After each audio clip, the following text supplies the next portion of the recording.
شريك له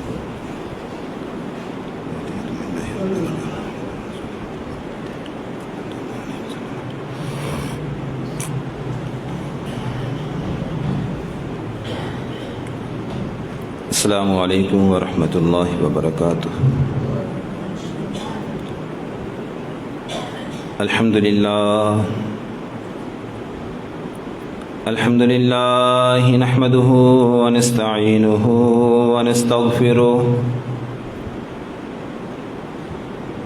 ونعوذ باللہ من شرور انفسنا ومن سیئات اعمالنا من يهده الله فلا مضل له ومن يضلله فلا هادي له ونشهد أن لا إله إلا الله وحده لا شريك له كما صليت على اللهم بارك على محمد وعلى آل محمد كما باركت على إبراهيم وعلى آل إبراهيم إنك حميد مجيد أما بعد فإن خير الحديث كتاب الله وخير الهدي هدي محمد صلى الله عليه وسلم وشر الأمور محدثاتها وكل محدثة بدعة وكل بدعة ضلالة وكل ضلالة في النار۔ أعوذ بالله السميع العليم وبوجهه الكريم وسلطانه القديم من الشيطان الرجيم۔ بسم الله الرحمن الرحيم۔ أولئك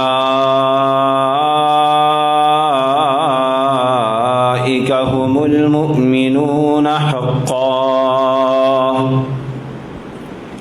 وقال الله في مقام آخر فَإِنْ آمَنُوا بِمِثْلِ مَا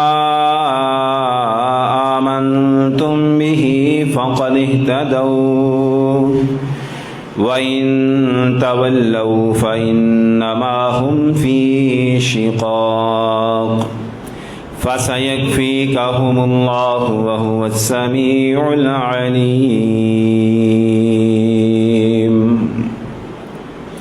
وقال الله في مقام آخر أولئك حزب الله ألا إن حزب الله هم المفلحون۔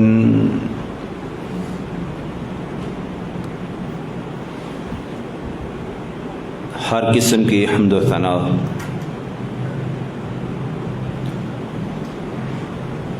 تعریفات، تکبیرات، تسبیحات، تحمیدات، تمجیدات، تحلیلات اور تمام پاکیزہ کلمات اللہ خالق و مالک، داتا، دستگیر، گنج بخش، مالک کائنات، رب ارض و السماء، ذوالجلال والاکرام، وحدہ لا شریک لہ، اس ایک اللہ کی ذات کے لیے جو ساری کائنات کو پالنے والا، رزق عطا کرنے والا، بیماروں کو شفا عطا فرمانے والا اور بے روزگاروں کو روزگار مہیا کرنے والا ہے۔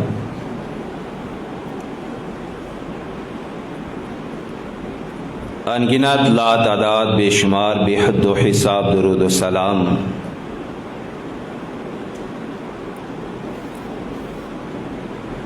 آمینہ کے لال صاحب صدق مقال امام النبیین خاتم المرسلین جناب محمد الرسول اللہ صلی اللہ علیہ وآلہ وصحبہ وسلم کی ذات گرامی پہ حمد و ثنا اور درود و سلام کے بعد اللہ کے حضور دعا گو ہوں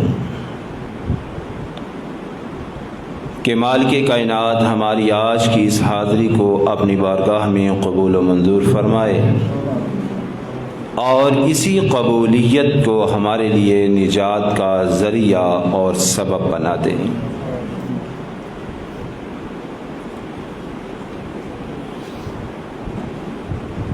یہ التجا، یہ دعا، یہ پکار، یہ ندا، یہ سوال اس ذات عظیم کے سامنے ہے جو اس زمین و آسمان کا پیدا کرنے والا ہے،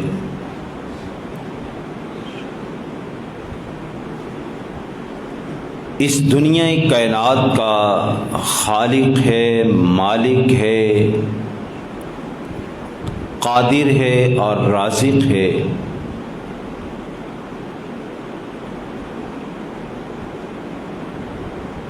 یہ التجا اس ذات کے سامنے ہے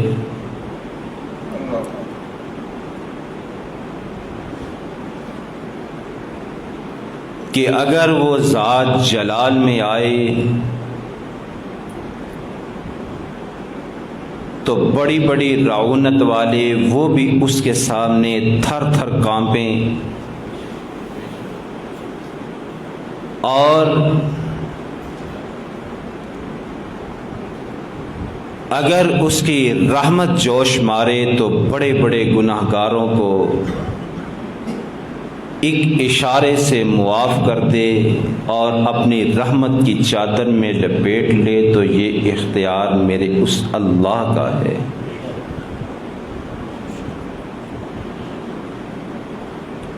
وہ چاہے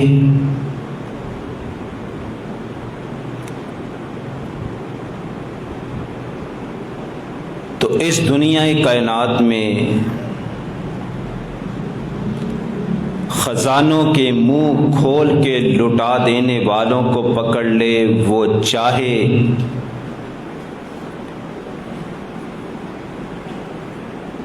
تو ایک کتے کے بچے کو پانی پلانے پہ معاف کر دے۔ یہ اس کی ذات ہے، یہ اس کا عفو ہے، یہ اس کی درگزر اور رحمت ہے، جس پہ چاہے اس پہ عطا کر دیتا ہے۔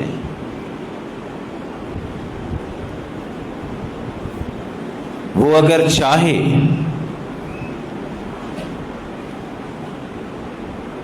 تو فرعون کے گھر میں اس کے حرم میں رہنے والی کو اپنی رحمت کی لپیٹ میں لے لے، اور اگر وہ چاہے تو نبی نوح کے بیٹے کو اس سے محروم کر دے۔ یہ اس کی عطا ہے جس کے حصے میں آتی ہے۔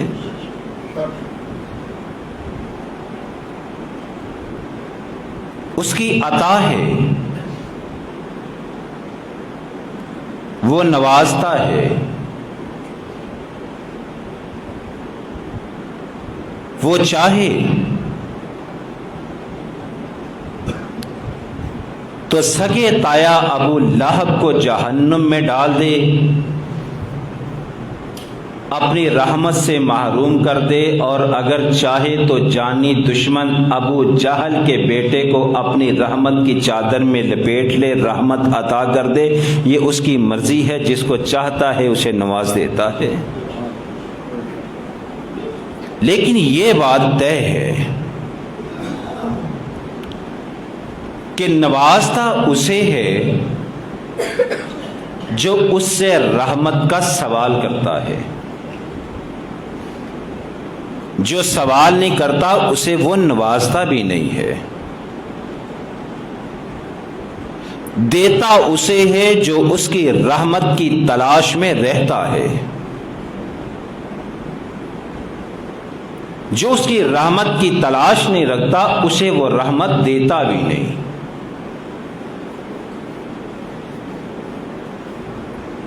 وہ عطا اسے کرتا ہے جو اسے پسند آ جائے. جو اسے پسند نہ آئے وہ اسے دیتا بھی نہیں. یہ اس کی رحمت ہے، اس کی عطا ہے.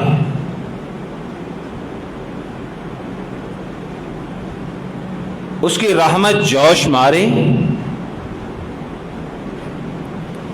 تو آسمان کی طرف ہاتھ اٹھیں اور زبان نبوت سے یہ الفاظ نکلیں: اللہ،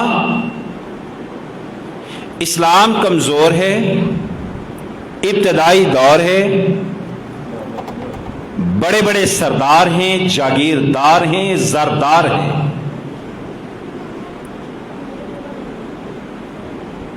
مسلمان ابھی کمزور ہیں، ظلم بھی ڈھاتے ہیں، تکلیفیں بھی دیتے ہیں، مصیبتوں کے پہاڑ بھی توڑتے ہیں. اللہ، پورے مکہ میں 2 آدمی ایسے ہیں جن کے نام کا سکہ چلتا ہے اور ان کے نام پہ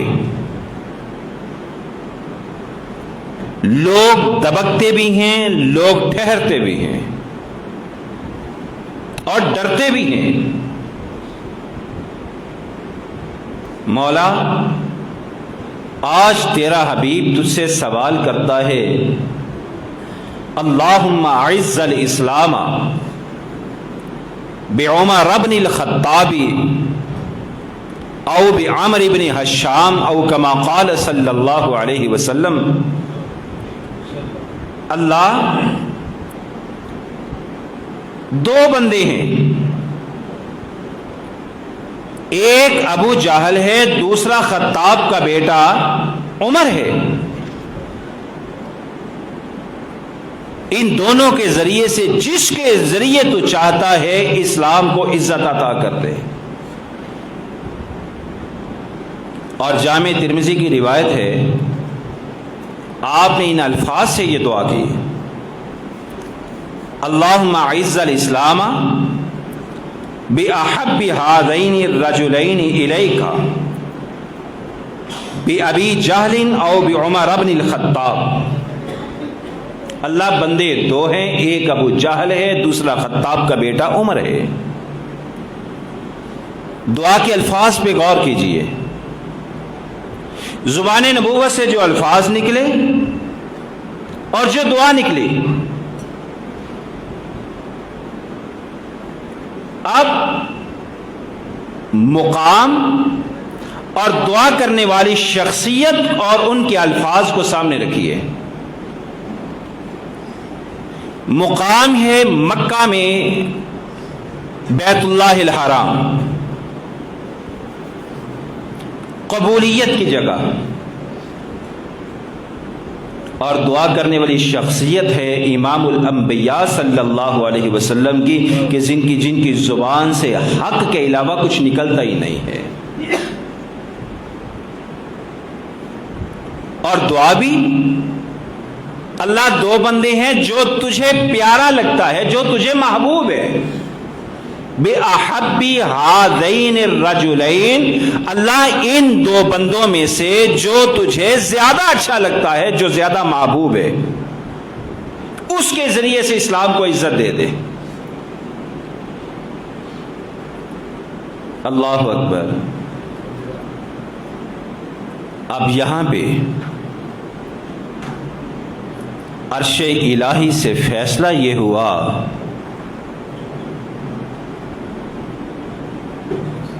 کہ آدمی 2 ہیں، لیکن میرے محبوب نے مانگا وہ ہے جو الہ العالمین کو پسند ہے، جو اللہ کو محبوب ہے، جو اللہ کی نظر میں پیارا ہے، پسندیدہ ہے۔ رب العالمین کی طرف سے بھی پھر اپنے محبوب اور اپنی پسند کا انتخاب کر کے اللہ نے اپنے محبوب کی جھولی میں ڈال دیا۔ لو محبوب، آپ نے مجھ سے یہی سوال کیا ہے نا کہ اللہ جو تجھے پیارا لگتا ہے اس کے ذریعے اسلام کو عزت دے دو، مجھے عمر پیارا لگتا ہے، جاؤ میں نے تیرے نام کر دیا ہے۔ آ گیا عمر، آئے عمر بن خطاب رضی اللہ تعالی عنہ آئے اللہ کے رسول علیہ الصلوۃ والسلام کے پاس۔ قصہ مختصر جو صحیح ترین روایت کے مطابق حضرت عمر رضی اللہ تعالیٰ عنہ نبی اکرم صلی اللہ علیہ وسلم کے پاس آئے اور آپ علیہ الصلوۃ والسلام کے پاس جب پہنچے، آپ نے میرے عمر رضی اللہ تعالیٰ عنہ کے سینے پہ آپ نے اپنا نبوت والا ہاتھ رکھا اور یہ بات کہی، دعا دی۔ آپ نے فرمایا اللہم اخرج ما فی صدر عمر من غل وابدلہ ایمانا، اللہ عمر کے اس سینے کے اندر جو بھی غلطی اور ٹیڑھا پن موجود ہے اسے نکال کے اس کی جگہ پہ ایمان کو بھر دے۔ اور پھر ایسے ہی ہوا، اللہ نے عمر کے دل سے اسی وقت ہر کجی کو نکال کے اللہ نے اس ایمان کو اور اسلام کو داخل کیا، اور عمر کے ذریعے سے اللہ نے اسلام کو عزت اور مقام عطا فرما دیا۔ ابھی تھوڑی دیر ہوئی ہے اللہ کے رسول علیہ الصلوۃ والسلام کی محفل میں آئے، پوچھا آقا اللہ کے گھر میں نہیں جاتے؟ عمر مکے والے چودھری جانے نہیں دیتے، انہوں نے رستے بند کر دیے ہیں۔ ہائے، ابھی اسلام قبول کیا اور ابھی اللہ نے اسلام کو عزت دینی شروع کر دی۔ آقا میں آپ کے ساتھ چلتا ہوں، آئیے دیکھتے ہیں آج کون اللہ کے گھر میں جانے سے ہمیں روکے گا۔ آئیے، اللہ کے رسول علیہ الصلوۃ والسلام ساتھ ہیں، عمر ساتھ ہیں، صحابہ ساتھ ہیں، چلتے جا رہے ہیں۔ عمر نے اس طرح سے اپنے بازو پھیلائے ہوئے اور یہ بات کہتے ہیں، لوگوں آج جس نے اپنے بچے یتیم کروانے ہیں وہ آ کے ہمارا راستہ روک لے۔ کون ہے؟ کون ہے جو آج اسلام کی عزت کو روکنے کی کوشش کرے؟ اللہ نے جب اسلام کمزور تھا، مسلمان کمزور تھے اور مسلمانوں پہ ستم ڈھائے جاتے تھے، ایسے وقت میں اگر اللہ نے اسلام کو اور مسلمانوں کو عزت دی ہے تو وہ عمر بن خطاب کے ذریعے سے اللہ نے عزت دی ہے۔ اور پھر دن بدن عمر رضی اللہ تعالیٰ عنہ کے اسلام قبول کرنے کے بعد دن بدن اسلام کو ایسی عزت ملتی چلی گئی کہ پھر اسلام آنن فانن پھر دنیا میں پھیلا۔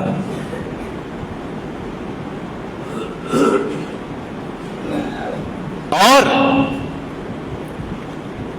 اللہ نے عمر کے ذریعے سے اسلام کو عزت دی اور اسلام کے ذریعے سے اللہ نے حضرت عمر کو عزت دی۔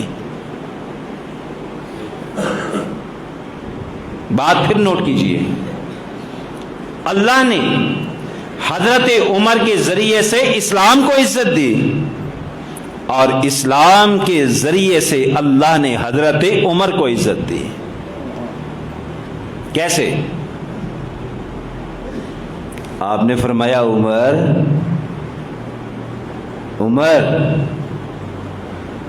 اگر میرے بعد کوئی نبی اس دنیا میں آنا ہوتا اللہ تجھے عمر کو نبی بناتا۔ لو کان بعدی نبی لکان عمر بن الخطاب. بات یہ ہے کہ اللہ کی طرف سے فیصلہ اس بات کا یہ ہو چکا ہے کہ میرے بعد نبی کوئی نہیں آئے گا، میں خاتم النبیین ہوں، کسی کو نبوت نہیں ملے گی.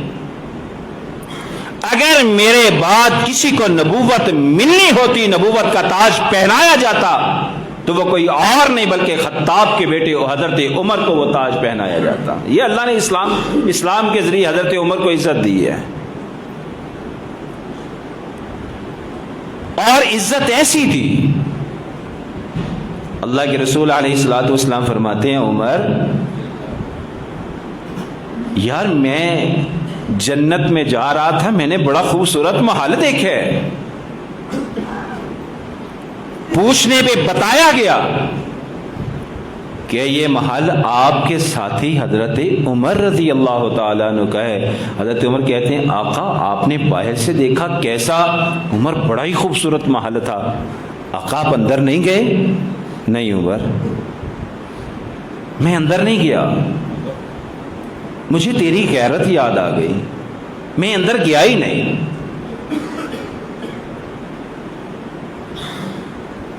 یہ اسلام کے ذریعے اللہ نے حضرت عمر کو عزت دی، حضرت عمر کے ذریعے سے اللہ نے اسلام کو عزت دی. اللہ کے رسول علیہ الصلوۃ والسلام اور حضرت عمر، یہ بات ذہن میں رہے کہ حضرت عمر اور حضرت اللہ کے رسول علیہ الصلوۃ والسلام کا 8ویں پشت میں جا کے ایک ہی نسب بن جاتا ہے، نسب نامہ ایک ہو جاتا ہے. حضرت عمر رضی اللہ تعالیٰ عنہ نبی اکرم صلی اللہ علیہ وسلم سے عمر میں تقریباً 13 سال چھوٹے تھے، اور حضرت عمر رضی اللہ تعالیٰ عنہ، آپ نے فرمایا عمر جس گلی سے آپ گزرتی ہیں نا، شیطان بھی وہ رستہ چھوڑ دیتا ہے. شیطان کو جرت نہیں ہوتی کہ عمر کا سامنا کر سکے. اللہ نے عمر کی طبیعت میں جلالت ایسی رکھ دی ہے، رعب اور دبدبہ ایسا رکھ دیا ہے، جس رستے سے عمر گزرتے ہیں شیطان حضرت عمر کا سامنا نہیں کر سکتا، بلکہ رستہ بدل دیتا ہے، وہ رستہ چھوڑ دیتا ہے. حضرت عمر کا سامنا کیسا کرے؟ اشداء علی الکفار رحماء بینہم. حضرت عمر کے اندر اللہ نے یہ وصف رکھا تھا جو اللہ نے قرآن کے اندر بیان کیا ہے کہ جب آپس میں ملتی ہیں تو انتہائی نرم ہوتی ہیں، اور جب کفار کا سامنا کرتے ہیں انتہائی سخت ہوتے ہیں. پھر دل کے اندر کوئی نرمی نہیں آتی، کوئی نرمی نہیں. حضرت عمر رضی اللہ تعالی عنہ، آج ہمارے جمعہ خطبہ کا عنوان بھی یہ ہے کہ جن کے ذریعے اللہ نے اسلام کو عزت دی، وہ شخصیت حضرت عمر رضی اللہ تعالی عنہ کی ہے. اللہ نے ان کے ذریعے سے اسلام کو غلبہ عطا کیا، اللہ نے ان کے ذریعے سے ملک میں اسلام کو پہنچایا، اللہ نے ان کے ذریعے سے حضرت عمر رضی اللہ تعالیٰ عنہ کے ذریعے سے اسلام کو پھیلایا. اللہ نے اسلام کی حکمرانی قائم کی. اللہ نے اسلام کو حضرت عمر رضی اللہ تعالیٰ عنہ کے ذریعے ان کے دور میں اس بر صغیر تک اللہ نے اسلام کی کرنیں پہنچائیں. اللہ نے حضرت عمر رضی اللہ تعالیٰ عنہ کے ذریعے سے انصاف کا بول بالا قائم کیا، اور ایسا انصاف کا بول بالا قائم کیا کہ جس کی مثالیں صرف محفل اور مجلس میں نہیں بلکہ تنہائی میں بھی ملتی ہیں. تنہائی میں بھی اس انصاف کی مثالیں ملتی ہیں. آپ پوچھیں گے وہ کیسے؟ بیت المقدس فتح ہوا، حضرت ابو عبیدہ بن جراح رضی اللہ تعالیٰ عنہ نے خط لکھا مدینہ میں حضرت عمر رضی اللہ تعالیٰ عنہ کو. امیر المومنین وہ عیسائی لوگ ہیں، وہ کہتے ہیں کہ حضرت عمر خود تشریف لے آئیں، ہم بیت المقدس کی اور قلعے کی چابیاں حضرت عمر کے حوالے کر دیں گے، بغیر کسی خون خرابے کے، بغیر کسی جنگ و جدل کے، تشریف لائیے۔ حضرت عمر رضی اللہ تعالیٰ عنہ مدینہ سے چلے، آپ ہیں اور آپ کے ساتھ ایک آپ کا خادم ہے، سواری ایک ہے، رستہ کئی دنوں کا ہے، طے کر لیا یہاں سے لے کے فلاں مقام تک میں سواری پہ بیٹھوں گا، غلام پیدل چلے گا، اس کے بعد خادم سواری پہ بیٹھے گا، عمر پیدل چلے گا رضی اللہ تعالیٰ عنہ۔ طے ہو گیا، چلتے جا رہے ہیں،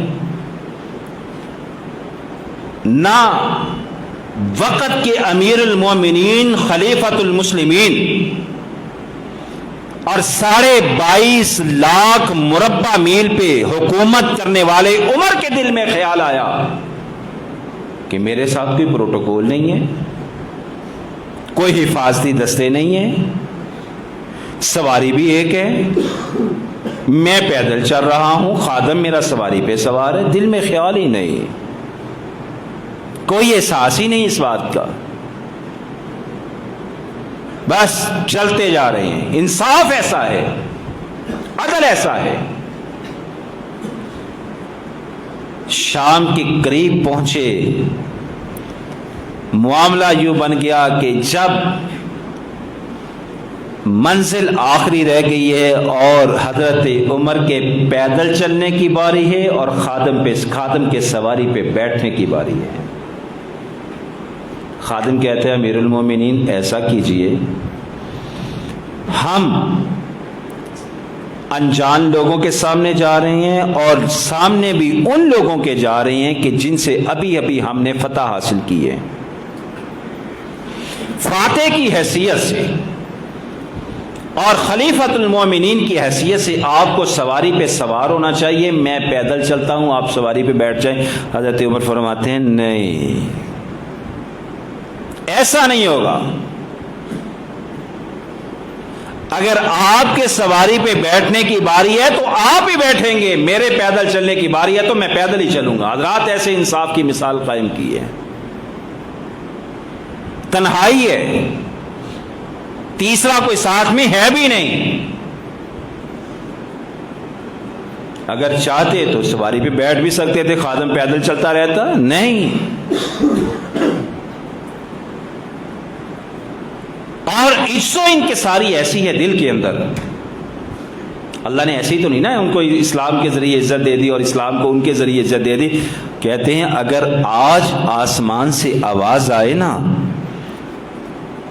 غیبی آواز آئے اور اس آواز میں یہ بات کہی جائے کہ اس دنیا کائنات میں سارے لوگوں کو معاف کر دیا ہے، ایک بندے کو معاف نہیں کیا، تو میں سمجھوں گا عمر تو رہ گیا ہے جسے ابھی اللہ نے معاف نہیں کیا۔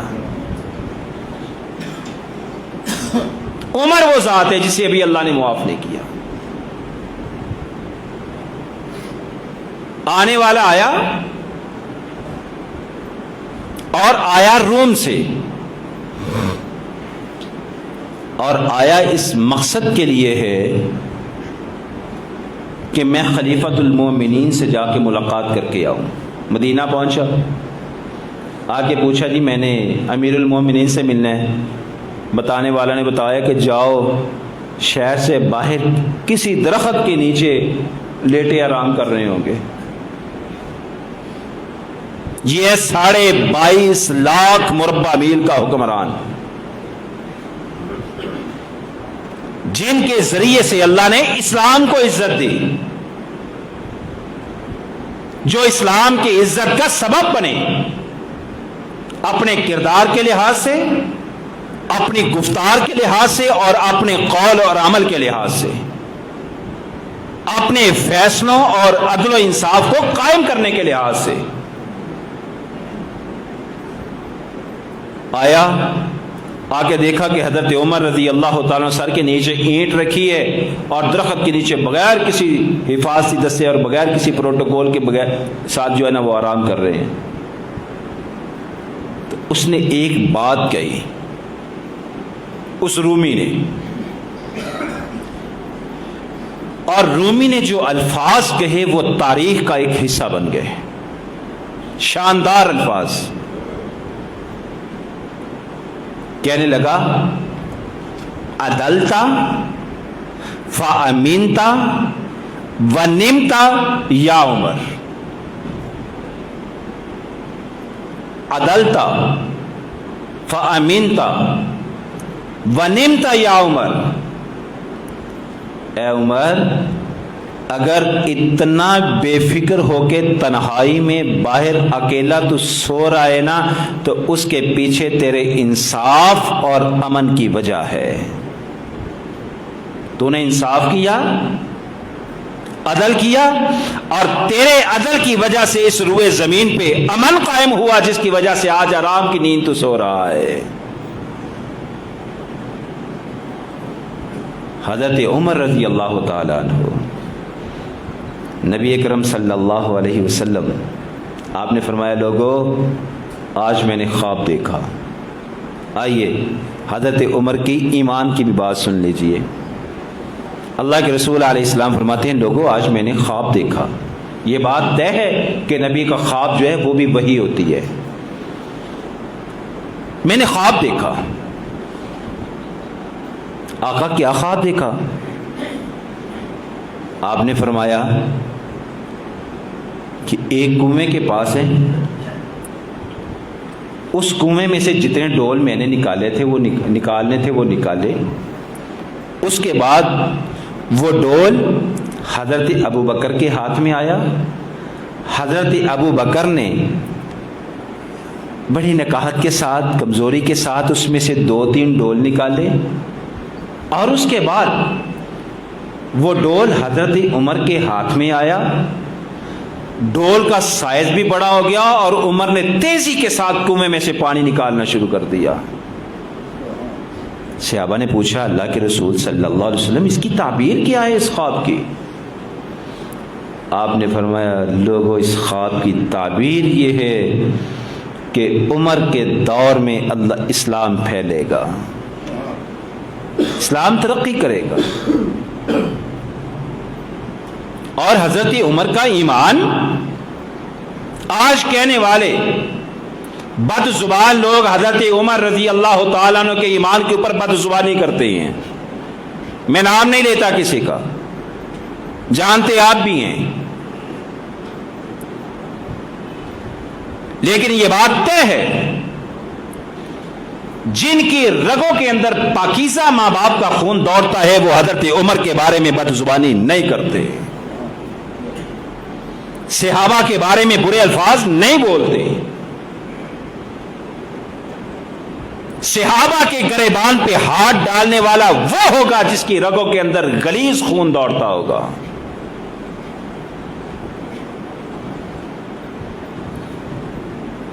اللہ کے رسول علیہ الصلوۃ والسلام نے فجر کی نماز پڑھائی.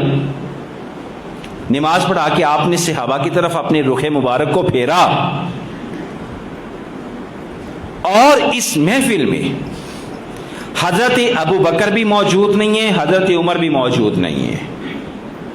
آپ علیہ الصلوۃ والسلام نے فرمایا لوگوں، آپ نے تذکرہ کیا، آپ علیہ الصلوۃ والسلام نے فرمایا کہ بنی اسرائیل کا ایک آدمی وہ گائے لے کے جا رہے، اچانک گائے کے اوپر بیٹھ گیا اور گائے کو تیز دوڑانے کے لیے وہ ساتھ ساتھ گائے کو مارتا ہے. تو گائے بول کے کہتی ہے اللہ کے بندے انا لم نخلق لہذا،